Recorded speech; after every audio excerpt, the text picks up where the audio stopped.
Sibone enye into ke South Africa ke umlando angazi noma uyayiphinda or kuyaqala nqa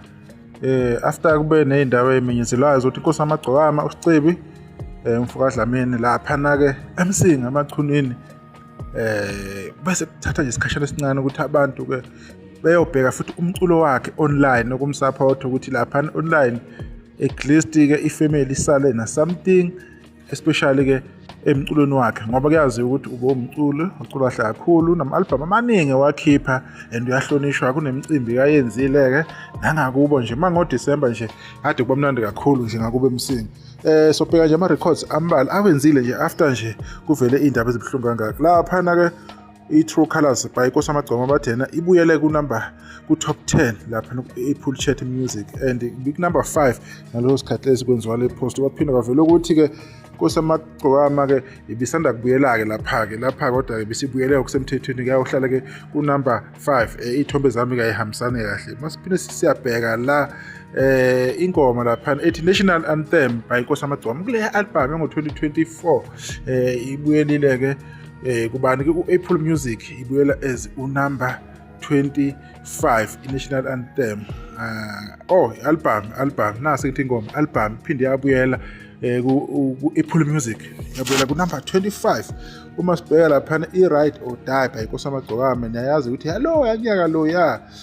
iqale ibuye kusemthethweni ke yangena as number 80 ku-Apple Music futhi ama-album awu3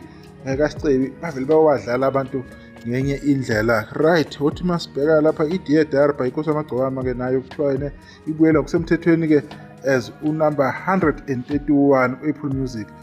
ibingena uqala nqa le album Dear Diary niyazi bekunzima kanjani ukungena ke ngaleso sikhathi leso kodwa ke wakwazi ukungena ngoSicibi ke umsonzi wakho kamuva futhi omunye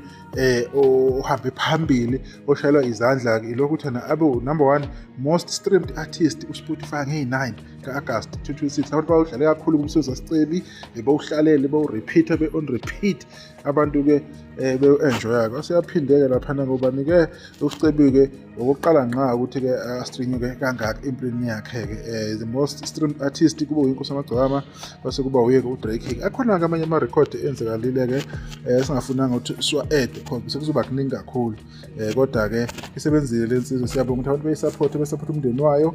kulezi inhlungu kusalungiselelwa ukuthi yena uzofihlwa nini kodwa umsebenzi wakhe online uyayikhulumela